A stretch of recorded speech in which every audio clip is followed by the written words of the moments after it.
grabar, ¿eh? Más allá de la clase misma, a mí me hace muy bien reunirme y estar con ustedes, ¿ah? Me relaja, me hace bien, me gusta conversar y sobre todo porque estamos en una asignatura que tiene que ver con lo que estoy haciendo ahora. O sea, estoy en el ojo del huracán. Este cargo de constituyente es un cargo, digamos, que tiene una tremenda incidencia política.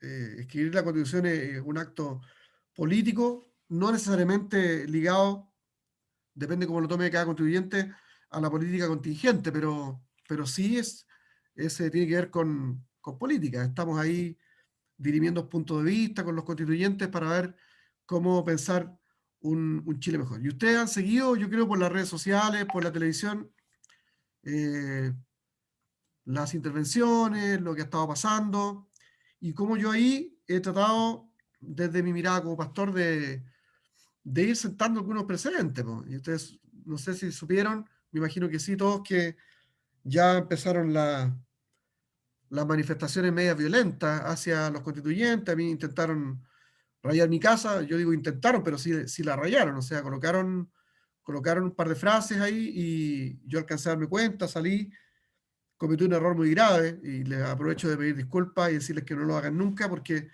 imagino que ustedes subieron por redes sociales que yo salí a enfrentarlos y tomé mi auto los seguí, po, que una estupidez gigante, porque yo, yo no sé, no soy una persona como para enfrentar a ningún violentista. Entonces solamente fue sangre caliente nomás y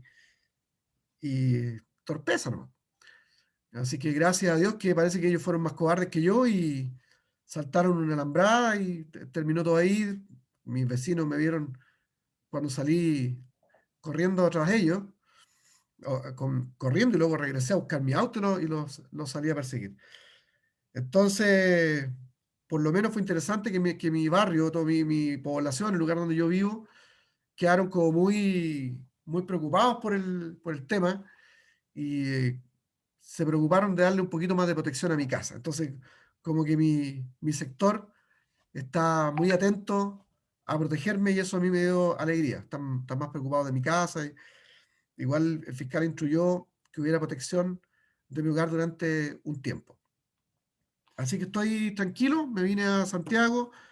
Hoy día comenzaron de nuevo las sesiones y me tocó una intervención que yo aproveché, creo, bastante bien. Dan 2 minutos para poder decir algo y yo me preparé para dar el mensaje que tenía que dar como evangélico, ¿no? Del rechazo de toda forma de violencia. Ustedes también, imagino, han estado al tanto de lo que pasó el fin de semana. Hubo la muerte de un joven, lamentable muerte de un joven activista del mundo mapuche, que murió, digamos, en uno de estos actos de reivindicación, llaman ellos, con un fusil M16 en las manos. O sea, vean ustedes el nivel de violencia. El funeral de él había armamento de guerra, eso es muy, muy raro. Y por otro lado también hay un Estado que no logra dar solución a un problema que tiene años de años en Chile. Así que hay un problema grande que el Estado no ha sabido enfrentar. Yo no justifico la violencia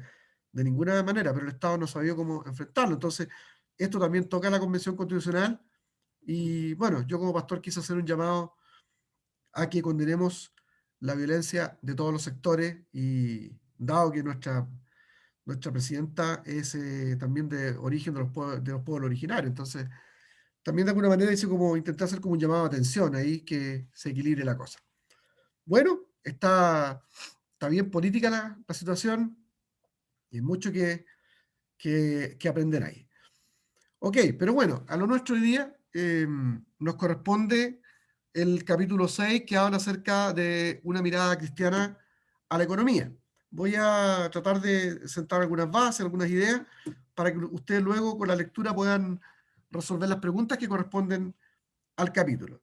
El libro que ustedes tienen, de pensamiento cristiano, integridad intelectual, comienza planteándonos en este capítulo sobre economía el origen del capitalismo como lo ve el autor, y luego el origen del socialismo. O sea, nos pone en escena, en primer lugar, a Adam Smith, ¿verdad? Que escribió el libro La riqueza de las naciones, que se usa como el fundamento para entender el capitalismo. Y luego nos presenta a Karl Marx como el padre intelectual del socialismo. Entonces, el autor se dedica a explicarnos de manera muy sucinta el capitalismo, de qué se trata, y luego nos explica de qué se trata el socialismo. ¿Mm? Y pasa a abordar el tema de la pobreza desde estas dos miradas. ¿Cómo ve la pobreza en América Latina? Ya que nuestro curso también tiene que ver más con América Latina. ¿Cómo, eh, cómo ve el capitalismo la pobreza en América Latina? ¿Cómo la interpreta? ¿Y cómo interpreta la pobreza en América Latina el socialismo? Y luego hace una conclusión una conclusión que nos da paso a las preguntas del capítulo. Entonces no es tan largo, ¿ah? Y yo quisiera, al comenzar, antes de explicarles yo algunas cosas, preguntarle a ustedes qué piensan sobre el capitalismo. Si me pueden dar algunas palabras, qué es lo que leyeron ustedes, para que lo hagamos participativo y así me dejan también descansar un poquito a mí. ¿Ya? Están abiertos los micrófonos para que puedan participar. Pastor Luciano, Harold por acá. Sí, Harold, muy bien. Yo, bueno, voy a dar una opinión personal y luego voy a tratar de aproximarme a alguna idea de lo que es capitalismo. Súper. Yo pensaba que cuando se hablaba capitalismo, yo lo asociaba a Estados Unidos, lo asociaba a todo lo que tenía que ver con un neoliberalismo, ¿ya? Pero entendiendo el concepto y estudiándolo me di cuenta que no, porque China es un país capitalista, pero que en su sistema de gobierno es un sistema centralizado, un sistema vertical, tiene control. Entonces me di cuenta que la palabra capitalismo es una palabra, digo un poquito, pero en realidad es muy amplia. O sea, nosotros somos capitalistas por esencia, los latinoamericanos la mayoría. Entonces, quería dar mi idea y mi punto de vista. Pues, Súper. podría ir asociado a la riqueza, podría ir asociado a los bienes, Perfecto. no sé, pero por ahí creo que por ahí iría alguna posible definición ahí, Súper. o Eso. idea de lo que yo tengo en torno al capitalismo, en términos genéricos, Pastor. Muy bien. ¿Alguien más? Discúlpeme, la cámara la tengo un poco lenta, aquí entonces voy a detener mi cámara, pero sigo escuchando. ¿Alguien más, por Bueno, favor? Que, por ahí tenemos a Arturo. Adelante, Arturo. bueno, yo, digamos, lo que hablaba mi hermano que me antecedía, China adopta un modelo capitalista, pero en lo que es su estructura económica, pero sigue siendo un país netamente comunista con ideas socialistas, según, por lo que leo yo de China. ¿Ah? Lo que pasa es que tuvo que adoptar un capitalista porque no había otra forma que ellos pudieran, digamos, poder salir del bache en que estaban ellos. Ahora bien, con el capitalismo, yo lo que interpreto, en diferencia al socialismo, es que el capitalismo impera lo que es el mercado de libre competencia, lo que es una economía abierta, y lo que tratan es de lo contrario al socialismo, pues de no tener control sobre los bienes de producción, pues, y que se maneje más o menos una libertad económica. Aunque es cierto que los excesos, digamos, que planteaban Adam Smith, David Ricardo, pues causaban excesos, pues porque también ellos miraban, digamos, el capitalismo como una forma muy, ¿cómo se podría llamar? Donde si yo tengo ventaja sobre otro, ellos no miran eso, pues lo que tratan es de que uno haga más capital, pues. O sea, que también tiene sus excesos, pero pienso que el modelo más adecuado creo que es el capitalismo, pues, solamente, hermanos. Muy bien, muy bien. Fíjense que ambos tienen razón porque dan ideas de lo que efectivamente es el capitalismo o parte de lo que es el capitalismo. El capitalismo nace de manera científica o se le da una estatura filosófica a partir de Adam Smith con el libro La riqueza de las naciones, efectivamente. pero el sistema capitalista existe, ahí está, lo tiene ahí Joel, el libro. Muy bien, fantástico. Hay que darse tiempo de leer ese libro. Pero el capitalismo como forma de entender la vida existe desde mucho tiempo atrás, y lo mismo pasa con el socialismo. Eso es lo primero que hay que saber, aprender o recordar a aquellos que ya lo saben. Que ambos dos, el capitalismo como el socialismo, adquieren carácter científico, definición filosófica a partir del siglo XVIII. O sea, pero como modelos de entender la vida y las relaciones económicas existe desde mucho tiempo atrás. Y voy de nuevo al capitalismo porque ahí estamos. Está muy interesante lo que ustedes dicen, porque tanto Adam Smith, que desde su título, el título de su libro, La riqueza de las naciones, como en las definiciones que ustedes han hecho, hablan de lo que es el capitalismo. El capitalismo es un modelo de relaciones económicas que explica la aparición de un fenómeno que no existió antes en la humanidad. Ese fenómeno es el fenómeno de la riqueza, y que es el gran tema de los defensores del capitalismo, que no debe tratar de explicarse la pobreza, porque la pobreza como concepto se explica a sí misma, sola, como un elemento intrínseco a la naturaleza humana. O sea, los capitalistas consideran que el ser humano es pobre por naturaleza, y desde el punto de vista de la Biblia, en términos materiales, es así, porque nosotros venimos desnudos del vientre de nuestra madre y volvimos de la misma manera, ¿no? Al sepulcro. Entonces, la condición, eh, la condición humana es la pobreza. La humanidad siempre ha sido pobre. Y de hecho, si ustedes comienzan a hacer miradas hacia atrás, se van a dar cuenta que a la medida que nos vamos alejando de nuestra generación, el mundo ha sido más pobre y más pobre y más pobre y más pobre y más pobre hacia atrás. La condición humana es la pobreza. Entonces, los capitalistas en general dicen, mira, no hay que explicar la pobreza.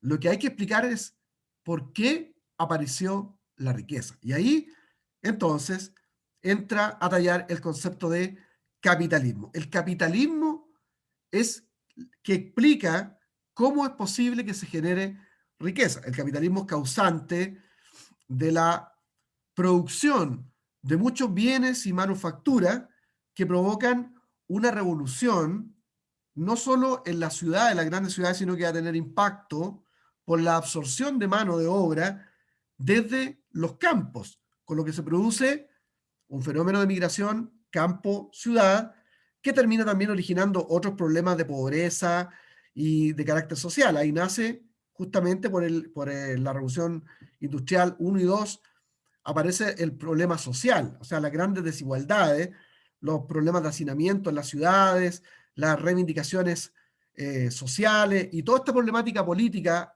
asociada a la aparición de la riqueza, no a la aparición de la pobreza. No sé si me entienden.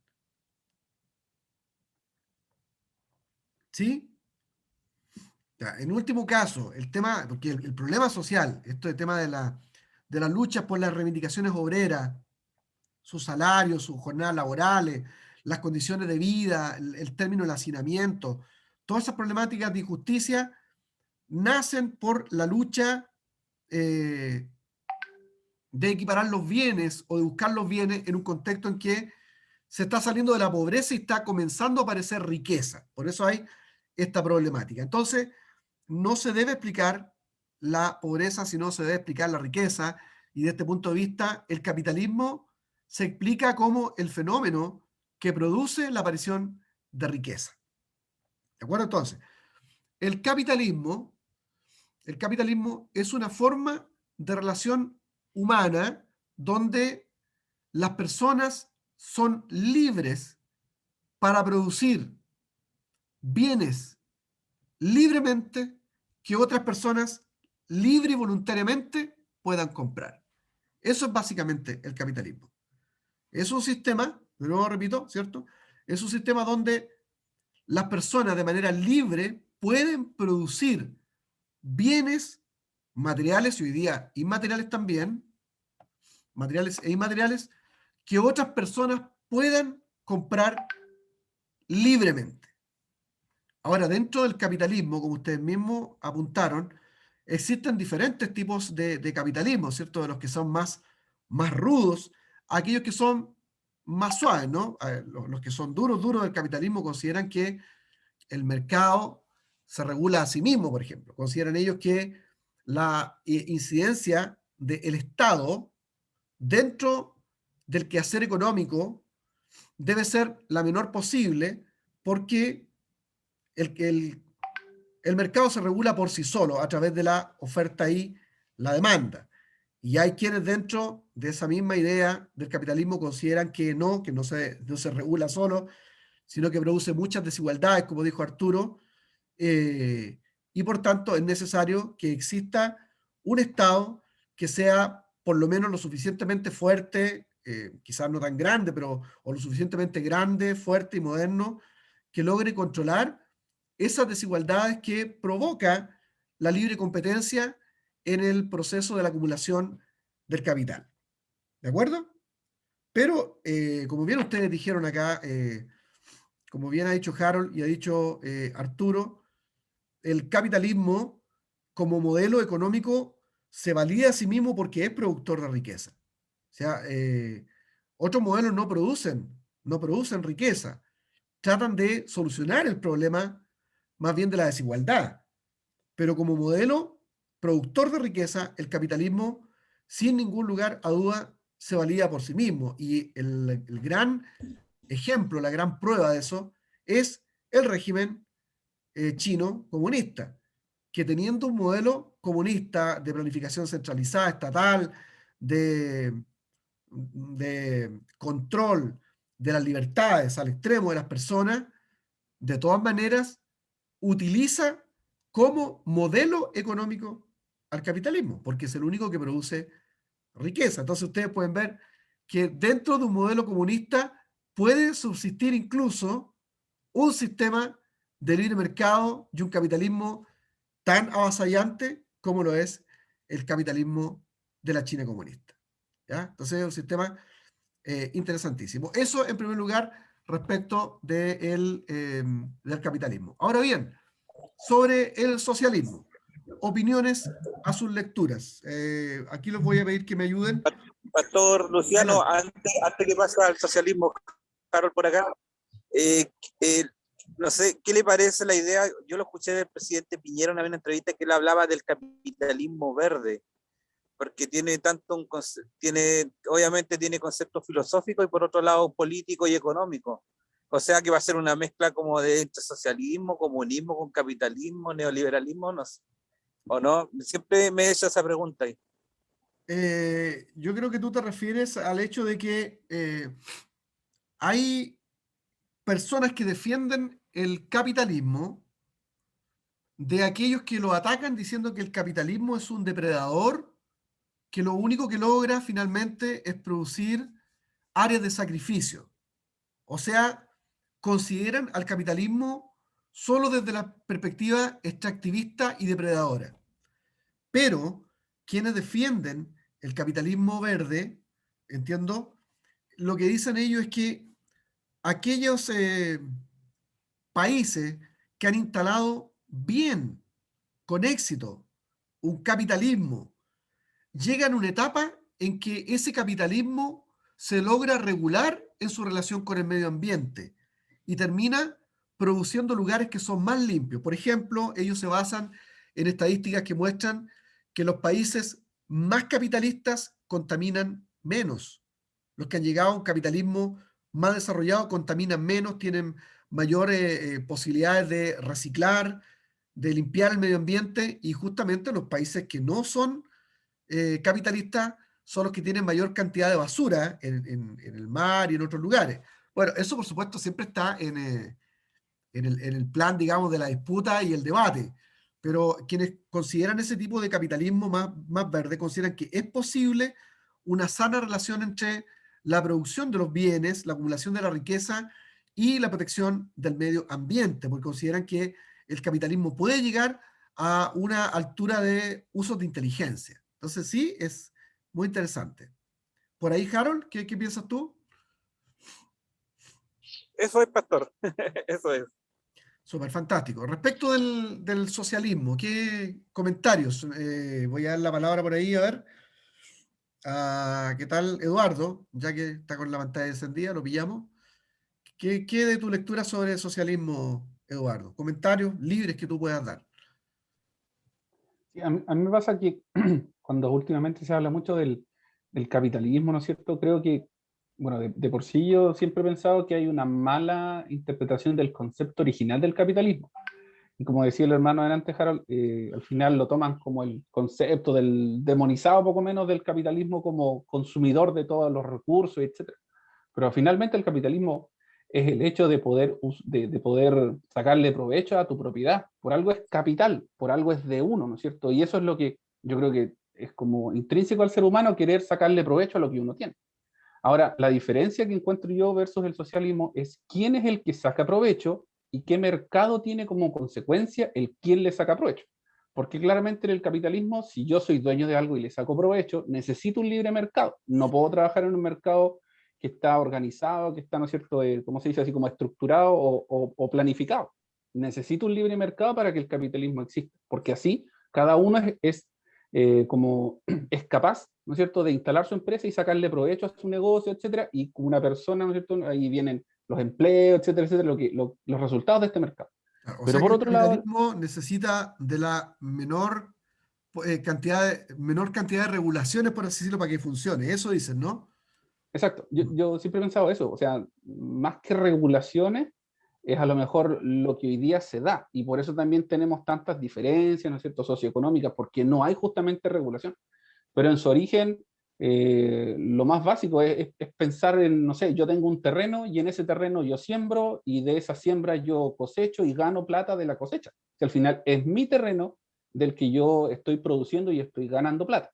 El problema es cuando ya empezamos a acumular, acumular, y como es libre, como todos tienen libertad de hacer las cosas, claramente hay algunos que, como los recursos son limitados y una persona empieza a acaparar el 80, el 90, vamos a ir dejando menos cantidad para las otras personas que puedan tomar recursos. Ya, ese es el concepto del bien básico. Tenemos recursos limitados, por lo tanto, mientras más toma uno, menos le queda al resto. Eso es como lógico.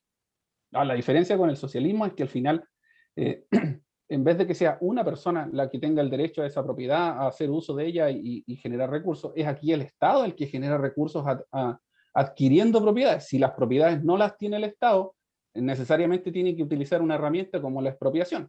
Ahora, la expropiación puede ser que yo te pago por la propiedad que te estoy quitando o no te pago, que es también una de las otras cosas que nos han dicho. Entonces, es como la diferencia es esa. ¿Quién hace uso de esa riqueza? Entonces, por un lado, el capitalismo, yo soy dueño de la propiedad, saco provecho de ella. Por el otro lado, es el Estado el que necesariamente tiene que administrar los recursos para poder tener una economía planificada y poder entregarle a todas las personas la misma cantidad de recursos, perdón, de beneficios. Entonces, ahí está la gran diferencia. Si al final los dos modelos necesitan generar recursos para dar beneficios. El problema es cómo lo hace. Y en el caso del socialismo, ahí tenemos el problema. Ok, entonces podríamos definir el socialismo como un sistema de planificación económica centralizada, donde Exacto. no son las personas que libremente producen para que otros libremente puedan comprar, sino que el Estado de manera centralizada controla todos los aspectos de la economía hacia abajo, ¿cierto? Muy bien. Claro. Arturo, ibas a dar un comentario.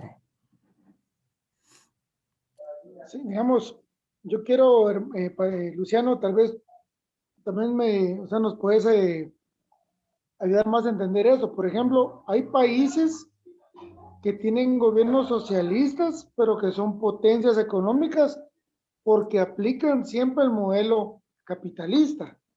No sé si yo estoy mal, pero Alemania, Francia, ha tenido gobiernos socialistas, pero que siempre utilizan una plataforma capitalista para poder desarrollarse. El problema con el socialismo, lo que entiendo yo, por ejemplo, hablemos de Marx, de Carlos Marx, de que él se encontró con el problema de que cuando viene la revolución industrial, él mira un problema del proletariado que se genera y él mira una injusticia social, pero yo no sé cómo miraría Carlos Marx, por ejemplo, en nuestra época, un modelo como en Estados Unidos, por ejemplo, y Oye, tal déjame vez hacer él, una pequeña mención. Algunos escritores del capitalismo hoy día se han atrevido a decir respecto a lo que tú dices, que si Marx estuviera vivo ahora, sería realmente más bien a favor del modelo capitalista, porque en el fondo lo que él buscaba era el bienestar y la riqueza de las personas, y no este énfasis que los socialistas hoy día ponen en una igualdad, que incluso a veces es una igualdad que es igualdad de pobreza, ¿no?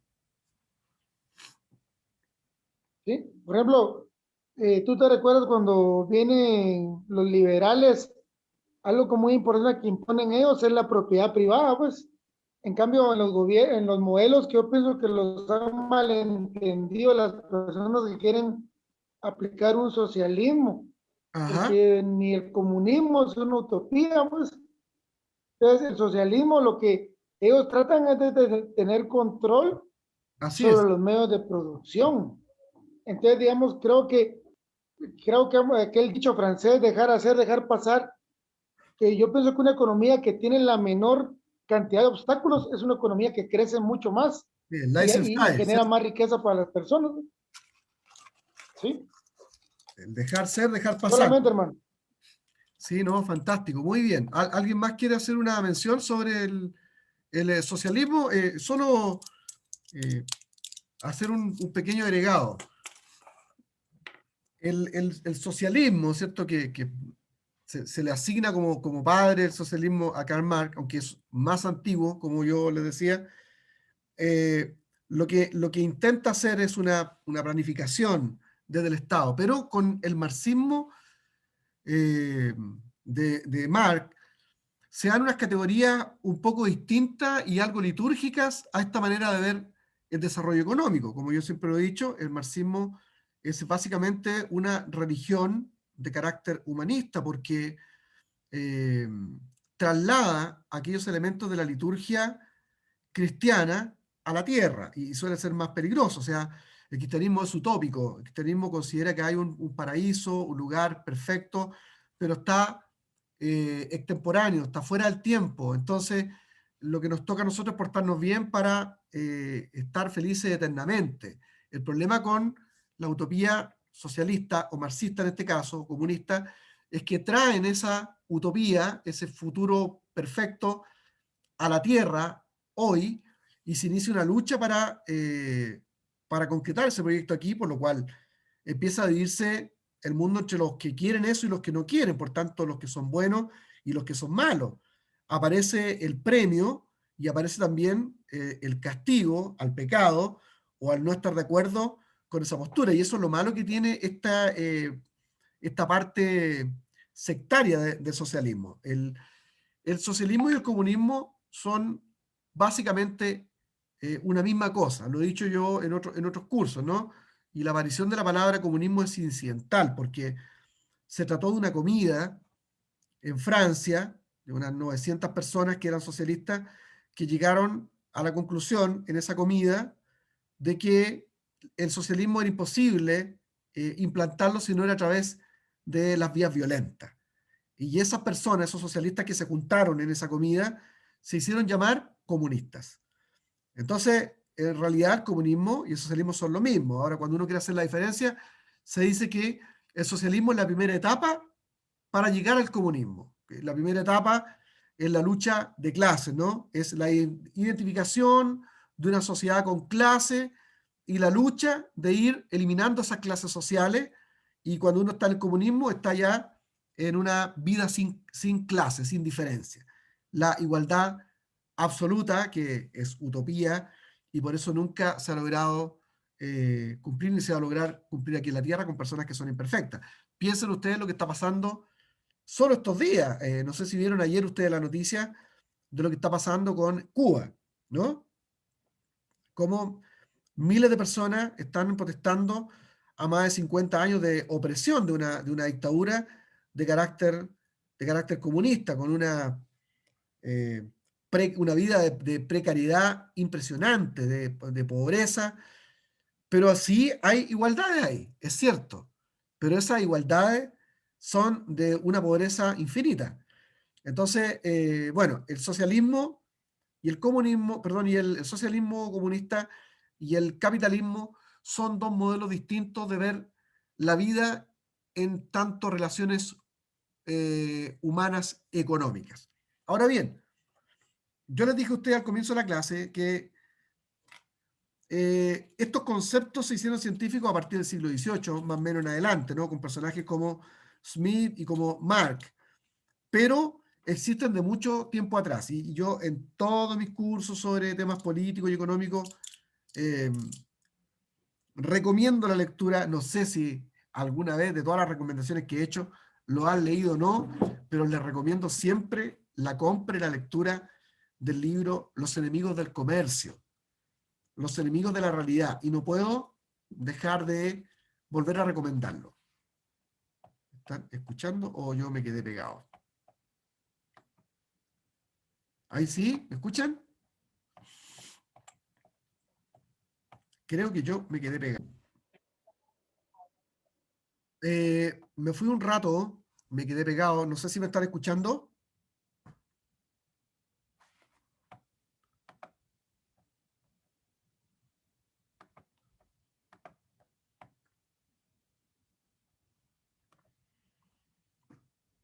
A ver. Ah, me fui un rato. Creo que Ahí me se quedé escucha. pegado, ¿o no? Sí, Sí, sí, ahí se escucha. A ver, cuéntame un poquito en qué me quedé, Joel.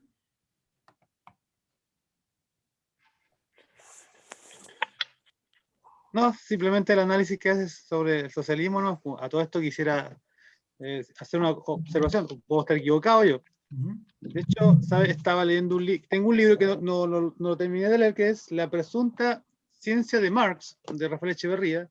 Ajá. Y no lo leí completo, solamente una parte. Y porque decimos que es una ciencia, pero la pregunta es, ¿qué ciencia ocupó Marx? Porque de hecho Rafael Echeverría, cuando él era marxista trustueta, ¿no? Y cuando, por el golpe de Estado, él huyó a Londres y siguió estudiando, y en la universidad quiso hacer una tesis respecto al comunismo, con un doctorado. Y el tutor le dijo que investigar sobre la ciencia, en qué datos se basó Carlos Marx, y pareciera que Carlos Marx hizo algunos cálculos malos. ¿Ya? Entonces, por eso cuando decimos que Marx, la ciencia, entonces, en que los datos que Marx utiliza, entonces eso me llama la atención. Él dice que no sé si llamarle ciencia ese tipo de lo que Marx se basó. De hecho, parte Ok. también, por lo que yo tengo entendido en su libro Capital, negando la existencia de Dios, que está comprobado. Entonces, haciendo fehacientemente cuando tampoco no se puede, por algunos filósofos no se puede negar ni afirmar, pero él lo da por sentado. Entonces, los datos del que maneja a veces no son fiables. Claro. Mira, voy a responder eso y luego volvemos, creo que le estaba recomendando la lectura de Antonio Escotado, ¿no? ¿O no me alcanzaron a escuchar eso o no? Ya, No, bueno, no importa. Ok, bueno, yo estaba hablando y pensaba que ustedes me estaban escuchando y me había quedado ahí pegado. Pero bueno, sobre lo que dice Joel, se considera que el socialismo de Marx es un socialismo científico porque efectivamente él utiliza el método, ¿ya? El método para hacer un análisis que se basa en el principio fundamental de la ciencia, que es la observación. Entonces, por eso se le llama que es un socialismo científico, en el sentido que lo que él hace es un análisis de cómo funcionan las relaciones humanas y económicas a través de la observación. Y él comienza a establecer en su análisis una serie de categorías filosóficas de cómo funciona el proceso de relaciones económicas y cómo se puede llegar a instalar desde la ciencia social, por supuesto, ¿cierto? El marxismo en el mundo, ¿sí? Y él, bueno, él hace algunos análisis como bien acotados que nosotros necesitamos conocer. Por ejemplo, él habla acerca de la acumulación del capital. Él dice que cuando hay libre mercado y ese no se controla, hay una acumulación del capital que termina perjudicando a aquellos que no están dotados o capacitados para la lucha por los bienes y por los recursos. De tal manera que se puede acumular el capital y eso pareciera que no es favorable. Entonces, el concepto de capital. Segundo, él plantea sus observaciones el concepto de plusvalía, ¿ya? La plusvalía para Marx es el hecho de que todos los seres humanos tenemos algo en que somos iguales, y es el tiempo. Entonces, en la plusvalía es el tiempo que nosotros utilizamos para la acumulación de ese capital. ¿De acuerdo? Entonces, en este análisis que él realiza, dice, mira, los que acumulan el capital, que son los poderosos, los malos en esta película, ¿cierto? En esta producción que él hace, los que acumulan el capital lo que hacen es robar la plusvalía de los obreros. Se dice, la manera de acumular capital, de manera indebida, mala, es que los poderosos, a través de algo que él denominó también medios de producción, en este caso, para que ustedes me entiendan con más facilidad, las fábricas, ese otro concepto de él, de observación, los poderosos tienen medios de producción. A través de la fábrica, lo que hacen es robar la plusvalía al obrero, porque no le pagan el valor del trabajo, el valor del tiempo. Entonces lo que está haciendo el que acumula el capital básicamente es robarle el tiempo a los obreros. Si imagínate un dueño de una fábrica, tiene 1000 obreros y en vez de pagarle 100, que es lo que vale su tiempo de trabajo, les paga 10, se está quedando con 90 de plusvalía de los 1000 obreros, de cada uno de los 1000 obreros. Y por tanto hay una acumulación muy rápida del capital, de tal manera que luego se empieza a demonizar el capitalismo y la acumulación del capital por este abuso de los poderosos, a los cuales él va a llamar, aquí viene otra categoría, ¿cierto? Va a llamar la burguesía, que son los dueños de los medios de producción. Ellos, a través de esos medios, la burguesía le roba al proletariado, que es otro concepto, es un obrero, pero ojo, no es cualquier obrero. El proletariado es un obrero que tiene conciencia de clase. O sea, sabe que se lo están jodiendo. En otras palabras, perdona a los mexicanos la palabra, esa palabra no es buena para ustedes. Acá en Chile no es tan fea la palabra esa. Saben que los están timando, que se están aprovechando de ellos, ¿no? Entonces, el proletariado es un obrero con conciencia de clase. Sabe, tiene conciencia de lo que le están haciendo. ¿Estamos? Entonces, así Marx va desarrollando todos estos conceptos, ¿no? Acumulación del capital, medios de producción, el proletariado, la burguesía, la plusvalía, ¿cierto? Y está haciendo un análisis científico en términos de las ciencias sociales, con la observación de esta problemática. Por eso es que se dice que en esta época el socialismo se hace científico a través del pensamiento de Karl Marx. Y en ese sentido sí, porque está usando el método, ¿no? El método, por supuesto que no es una ciencia en estricto rigor, porque carece de un elemento crucial para que las cosas sean científicas y que se pueda llegar a una ley. ¿Ah? Lo que no llegue a una ley, y todo lo que use método y no llegue a una ley, se considera más bien una teoría, ¿no? Como pasa en el método científico, matemático, tú tienes un problema, entonces presentas hipótesis de solución. Cuando tienes varias hipótesis que dan una explicación probable, en realidad tienes una teoría. Si la teoría se puede comprobar, se convierte en ley y es una ley científica. Eso es ciencia, en rigor, matemática, fáctica, científica, al estilo de Bacon, de Francis Bacon, ¿cierto? Pero las ciencias sociales son diferentes porque tienen una problemática, establecen hipótesis para poder explicar esa realidad, ¿verdad? Y luego se convierten en teorías, pero se queda ahí en la teoría. No puedes crear una ley. Entonces, claro, el socialismo está dentro de esas categorías de científicas, pero de carácter social. Entonces, no es una ley, por supuesto, pero es científica en el sentido de que ocupa el método, a eso se refiere, ¿ya? Y por supuesto, es mucho más larga la teorización que hace Marx de esta problemática social y de la economía es mucho más grande. Luego él plantea que hay una manera de poder establecer su pensamiento de manera científica a través de lo que él denominó la estructura y la superestructura, que son otros conceptos del marxismo socialista. O sea, él dice que hay un edificio que le llama él la estructura, ¿no? La estructura es la base. Dice que en las relaciones humanas lo más importante siempre son las relaciones económicas. No hay nada que mueva a la humanidad de manera más vital que la economía. Por eso se le llama la estructura, ¿ya? Entonces, en esta idea o teorización científica del socialismo, lo que hace Marx es que él dice que si queremos nosotros romper con ese modelo del capital, de la acumulación, hay que golpear la base, que es la estructura. Entonces, a través de su propuesta comunista, el manifiesto comunista, hay como una especie de guía para producir ese golpe a la base de la estructura para iniciar un mundo nuevo, socialista. Romper el modelo capitalista con el socialismo que golpea la estructura, o sea, la parte económica, que es la base de las relaciones humanas según lo que él pensaba.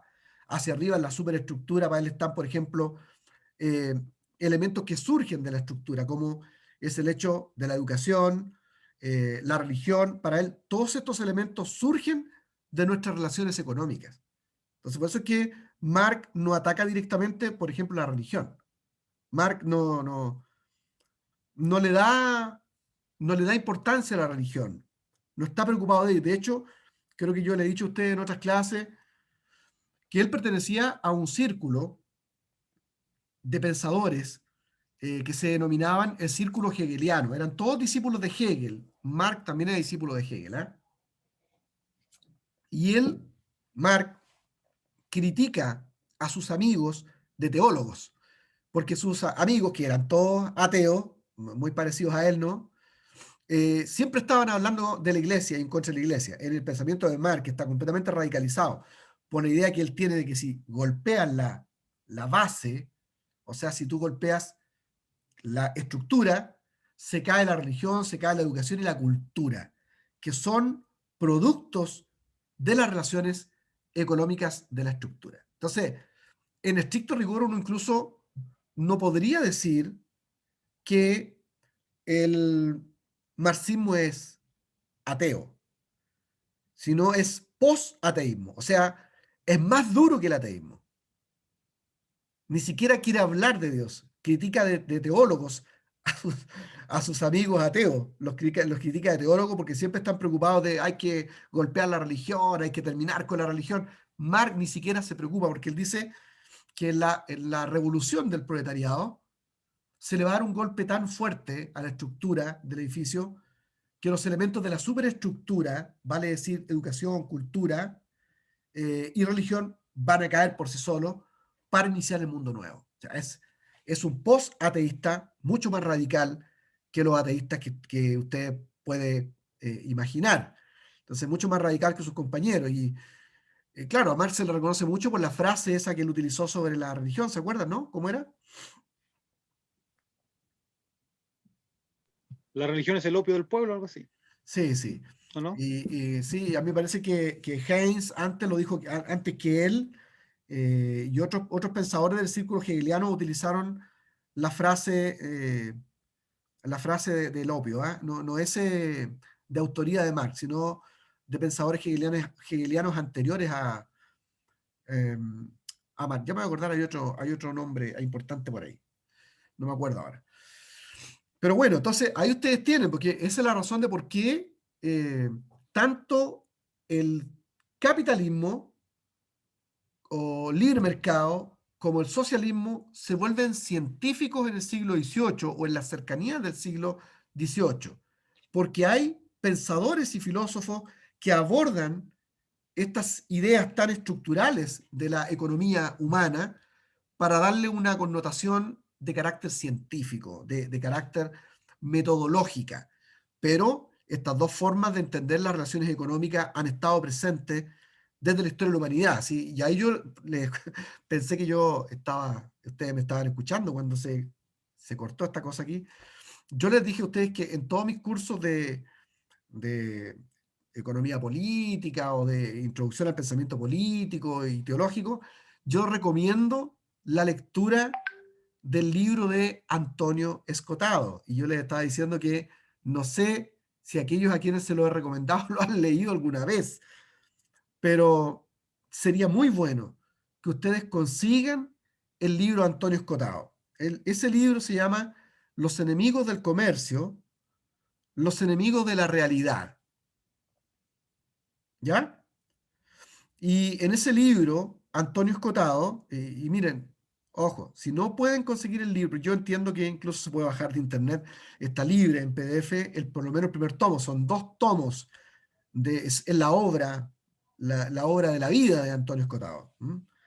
En ese libro, Antonio Escotado, que es un ex marxista, llega a la conclusión de que que el marxismo, el socialismo no funciona.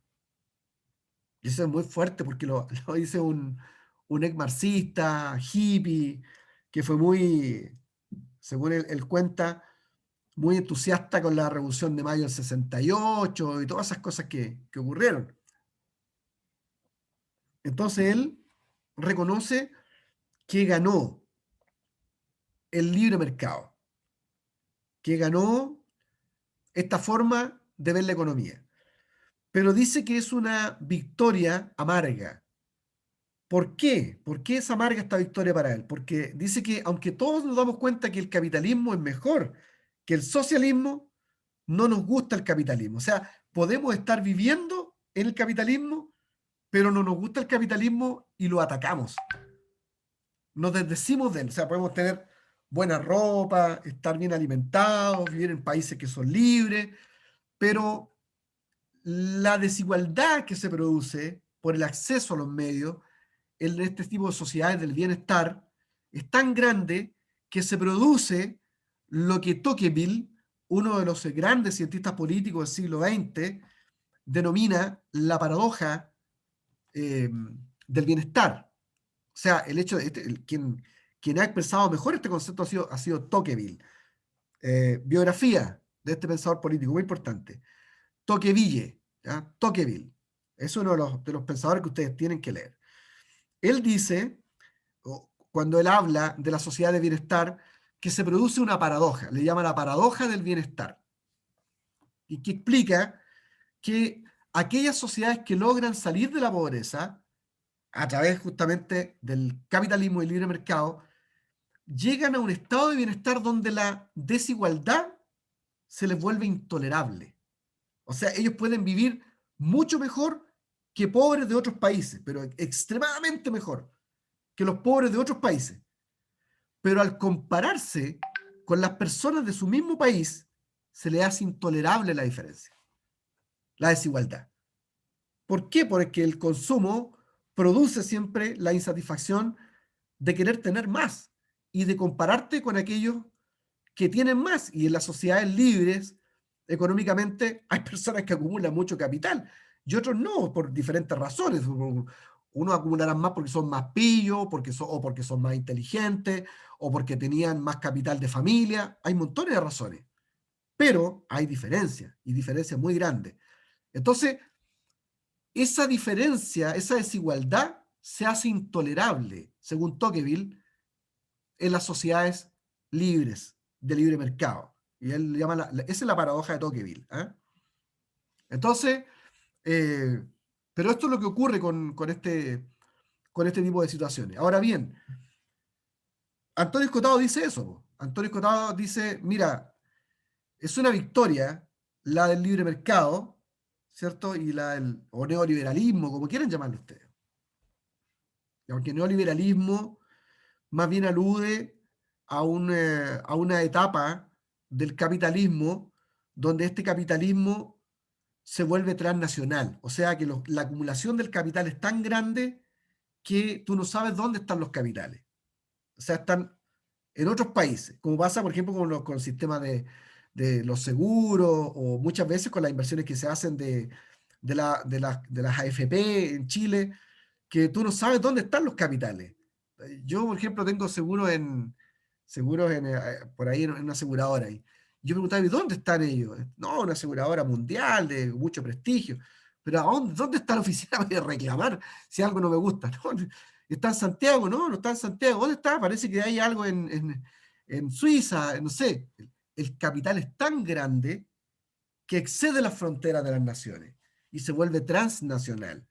Entonces, el capitalismo transnacional, que es post-80, 1980, es como lo más parecido a lo que podemos llamar el neoliberalismo, o sea, un liberalismo súper duro, ¿ah? donde la acumulación del capital es demasiado grande y huidiza del control.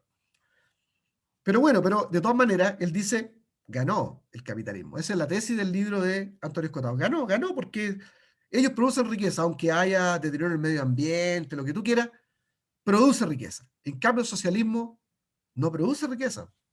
El socialismo está orientado en la igualdad, en repartir, pero no en producir bien. Entonces, cuando se instalan los modelos socialistas y se acaba el erario público, y la gente se acostumbra a vivir también del Estado y del bienestar que le da el Estado, tienen poco incentivo por la producción, por el trabajo. Por tanto, rápidamente esos regímenes entran en crisis y luego ya no hay más que repartir. Pues, si no hay producción, ¿cierto? No hay actividad económica, no hay recaudación de impuestos. Y si no hay recaudación de impuestos, no tienes que repartir. Entonces, que es el gran problema de las manifestaciones más extremas del socialismo. Por supuesto, yo entiendo, y alguien lo dijo aquí, que hay un tipo de socialismo mixturizado, sobre todo en Europa, que no es ni capitalismo ni es socialismo, sino que es una mezcla, es un régimen mixturado. Entendieron justamente esas naciones europeas, entendieron que no era ni lo uno ni lo otro. Sino que dijeron, bueno, tiene que estar aquí la mano privada produciendo capital, produciendo, y tiene que haber un Estado lo suficientemente fuerte para controlar que no se desborde esa producción y hayan demasiadas desigualdades. Entonces, salieron de los estados de bienestar para ir a los sistemas mixtos, y esos son los que más están funcionando en países europeos, sobre todo los nórdicos, que uno más mira, Finlandia, Suecia, que la gente está mirando, ¿no? Noruega, por ahí va la cosa. Entonces, Antonio, es interesante la tesis de su libro, Los enemigos del comercio, los enemigos de la realidad, esa es la bajada del libro, porque él dice que negar que el ser humano por naturaleza es productivo, hace cosas para su subsistencia y que tiene una pulsión hacia el trabajo y hacia diferenciarse de los demás por vía del trabajo y la acumulación del capital, es no entender la realidad. Entonces, por eso es que así se llama su libro, ¿no? Los enemigos del comercio, los enemigos de la realidad. Entonces él dice, mira qué interesante, el capitalismo ganó, pero es una victoria amarga. Y eso es lo que está viendo, por ejemplo, Chile hoy día. Chile es un país tremendamente capitalista, neoliberal, tal cual critican hoy día. Pero es un país tremendamente rico. Es el país más rico de la región, gracias a su sistema de libre mercado y neoliberal. Y hoy día toda la gente está enojada acá, el 80% de la población lo que ve son las grandes diferencias, que hay, sí las hay cosas que mejorar. Pero el problema es que están queriendo volver a modelos más parecidos al socialismo. Yo soy convencional constituyente y veo y escucho conversar que hablan de refundar Chile, de eliminar el sistema neoliberal, eliminar el modelo. Y bueno, no existe otro modelo más aparte del libre mercado que el socialismo. Y el socialismo no funciona. Esa es la realidad de las cosas. Entonces, si me dicen, no, pero es que lo que nosotros queremos es un sistema mixto. Bueno, para eso no era necesario cambiar una constitución, o toda, completa. Pero bueno, son las contradicciones que ocurren por lo que produce el sistema de libre mercado en las sociedades modernas. Por eso me gusta mucho Antonio Escotado, porque él lo describe muy bien. Y perdónenme que me tomé más estos minutos y estábamos conversando todos, pero me apasiona cómo lo presenta Antonio Escotado. Valoro mucho el trabajo que él hizo. Entonces, pero él, ¿cómo explica esta cuestión? Él dice, ¿por qué la gente vuelve al socialismo? Porque el socialismo, dice él, es sublime. Tiene como relato. ¿Me entiendes? Tiene algo del corazón. Habla de la igualdad, habla de la solidaridad. Tiene relatos, tiene telos, tiene finalidad. ¿Ah? Te presenta un diagnóstico de la vida desde el principio hasta el final para ser todos iguales, felices. Bueno, no es real la cosa, pero tiene un relato. Entonces esa cuestión cautiva porque es sublime. En cambio, el capitalismo gana, pero no nos gusta. ¿Por qué? Porque no tiene telos. No tiene telos, sino que es prosaico, es matemático, es fáctico, es numérico, es económico. ¿Me entiendes? Y el ser humano todavía funciona en las lógicas del sentimiento y la religión. Y que es la gran paradoja de Tocqueville que se cumple en estas sociedades de bienestar. Entonces, Antonio Escotado, para raya para la suma, se nos está yendo el tiempo para la clase de hoy. Yo creo que abordamos bastante bien lo que están como puntos ahí en el libro. Lo demás, ustedes tienen que leer y responder las preguntas porque hemos abarcado muchos conceptos más. ¿Eh? Ustedes pueden luego ver en la repetición de esta clase para buscar algunos conceptos, nombres, biografía, etc. Pero Antonio Escotado lo que nos muestra es que él logra identificar la presencia de este modelo socialista y la presencia de este modelo de libre mercado desde la época del mundo griego. Donde él dice, si uno analiza bien, Atenas tenía un modelo de libre mercado y Esparta tenía un modelo militarizado, ¿cierto? Sublime y con el funcionamiento de economatos, donde había una planificación centralizada del Estado, donde las libertades se restringían. De hecho, en Esparta ni los niños les pertenecían a los padres, porque eran militarizados, y por eso es que los luchadores espartanos eran los mejores, porque no eran de los padres. El Estado los preparaba para ser militares desde que eran niños. Se restringieron un montón las libertades porque el Estado se preocupaba de todo, entre comillas, de repartir hacia abajo. Y hay antecedentes de que ellos tenían sistemas de economato, donde a la gente se le repartía un canasto con aceite, con algo de pan, trigo y algunos víveres que son básicos. El Estado espartano lo producía. En cambio, Atenas era libre mercado. Permitía que la gente produjera sus bienes y los vendiera libremente. Y se produjeron sistemas de mercaderes que viajaban a otros lugares y hubo mucha más riqueza en Atenas. Y miren qué interesante, habían más libertades, se desarrolló la democracia, el sentido de la política y cundió la filosofía en ese lugar, porque había más libertad.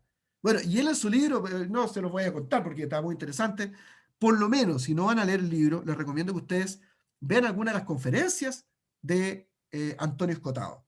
Antonio Escotado, es español.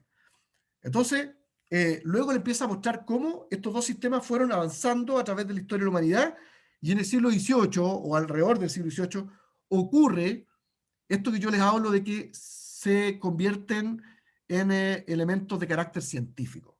O sea, aparece Marx dándole todo un aparataje con el uso del método a la explicación de esta problemática social. Y Adam Smith, con La riqueza de las naciones, plantea la otra postura desde un análisis también científico. Y hasta el día de hoy persisten estas problemáticas en América Latina. Estamos hoy día nuevamente sufriendo los embates de la puesta de choque de cabeza de estos dos modelos sin lograr llegar a un centro, porque fíjense que nosotros, yo pienso que no vamos a inventar la rueda los latinoamericanos, si los europeos ya se dieron cuenta que la salida son los modelos mixtos.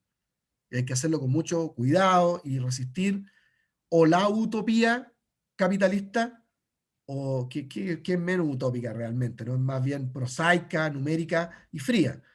No tiene telos. Pero evitar la utopía socialista, porque no ha funcionado en ninguna parte, porque utopía tampoco sería la China comunista, ¿no? Eso es una distopía. Nadie quiere más encima trabajar y producir y producir y producir para no quedarse con lo que uno produce, sino recibir en igualdad, entre comillas. ¿Estamos? Entonces, bueno, finalmente en el libro, para colocar un cierre a la clase de hoy, hay personas que levantaron la mano y que ya les vamos a dar la oportunidad para que puedan hablar. Finalmente en el libro, acá, Richard Ramsay, en nuestro libro Integridad Intelectual, lo que él nos muestra es cómo interpreta la pobreza el socialismo y cómo interpreta la pobreza el capitalismo. Eso ustedes ya más o menos se dieron cuenta, ¿no? Desde el punto de vista del socialismo, ve que la pobreza se interpreta por una opresión de los ricos a los más pobres, por el dominio de los poderosos. O sea, hay una mirada muy marxista en los términos de análisis de Marx, el problema de la pobreza, como la injusticia. De hecho, hay una versión marxista más protestante, en lo que nosotros conocemos como la teología de la liberación, ¿no? Que considera que el pecado son las estructuras de dominación y de poder de los opresores sobre los oprimidos.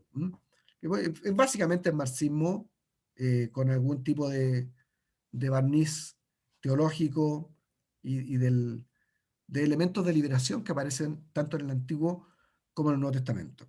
¿Ya?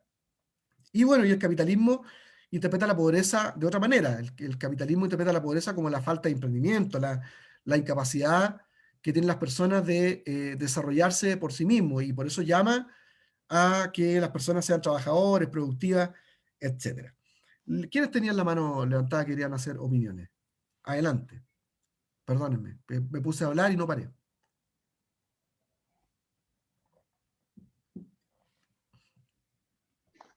¿Aló? Adelante. ¿Se escucha? Sí, Felipe, sí. Eh, bueno, hola acá Felipe. Bueno, de lo que yo pienso en realidad, que a mí por lo menos me hace como más sentido el, el tema del capitalismo que el marxismo, porque yo creo que el marxismo como que supone que el ser humano es bueno y que cuando esté en el poder como que va a hacer las cosas bien, va a repartir todo y no va a buscar como el individuo propio que llega al poder favorecerse a sí mismo.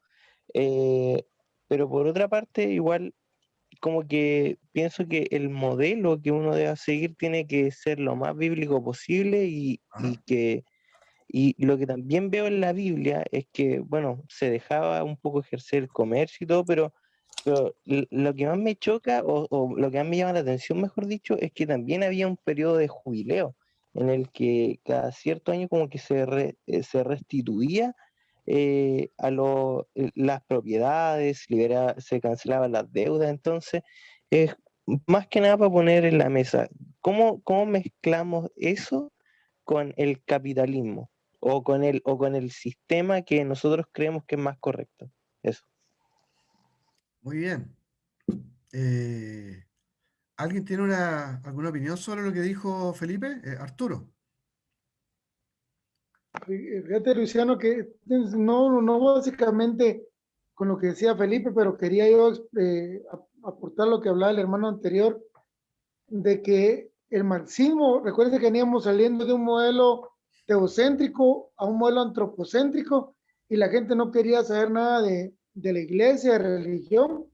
Por lo tanto, ellos entendían de que la religión era un mecanismo que usaban los gobiernos para manipular a las masas.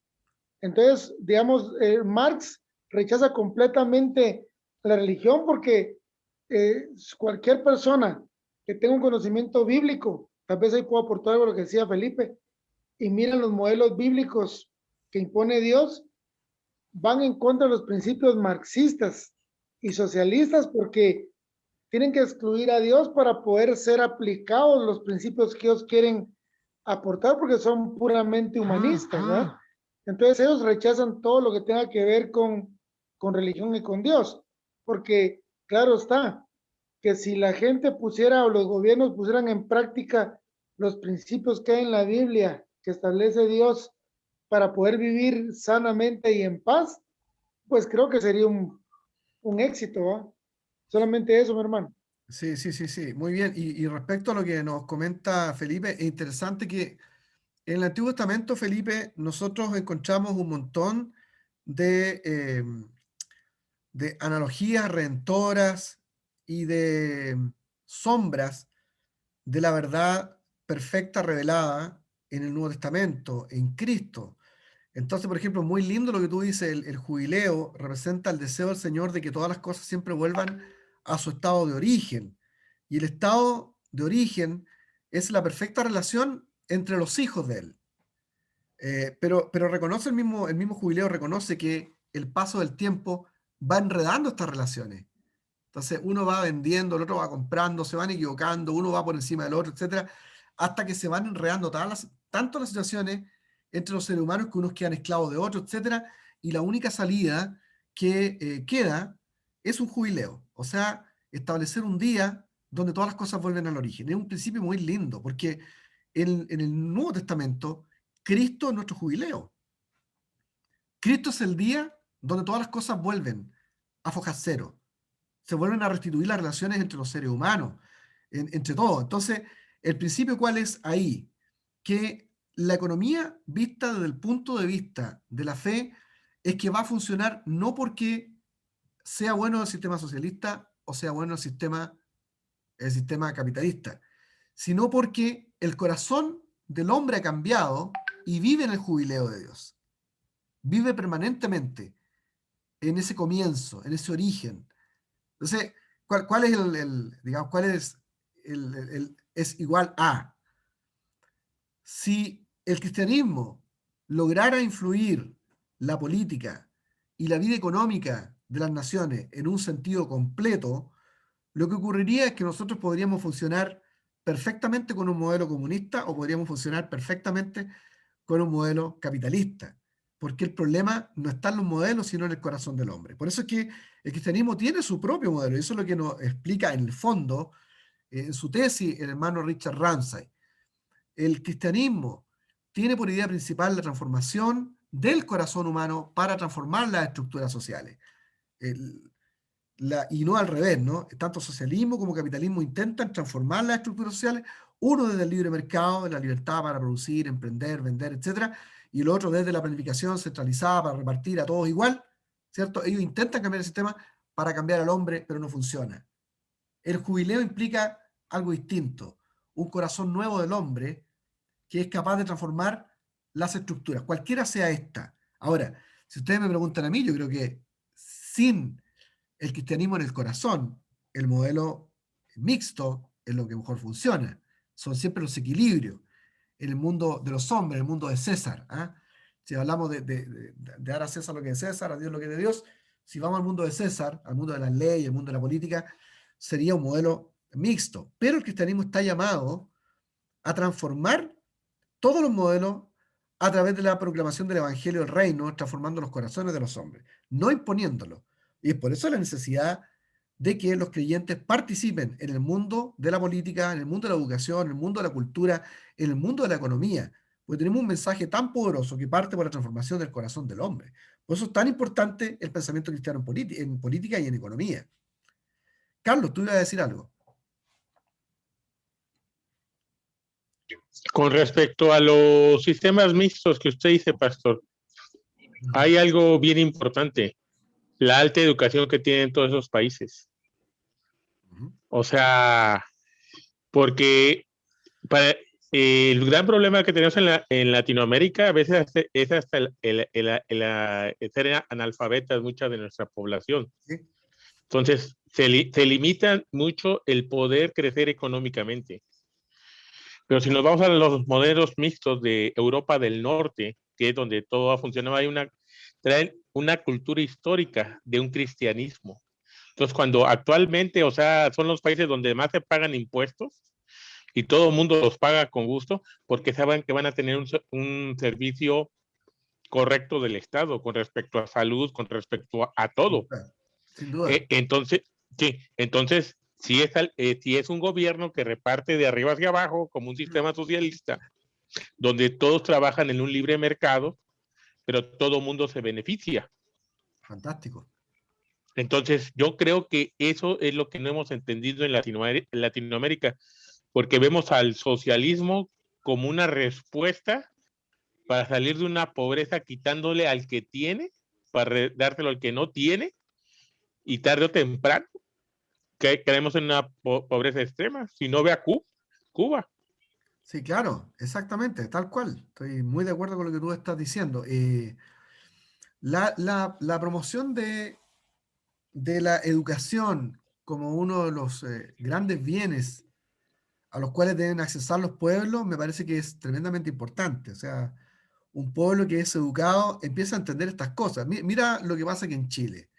Hace unos años atrás, la posibilidad de que una familia tuviera hijos en la universidad, en educación superior, una demanda de 250.000 personas, que subió a más de 1 millón de personas.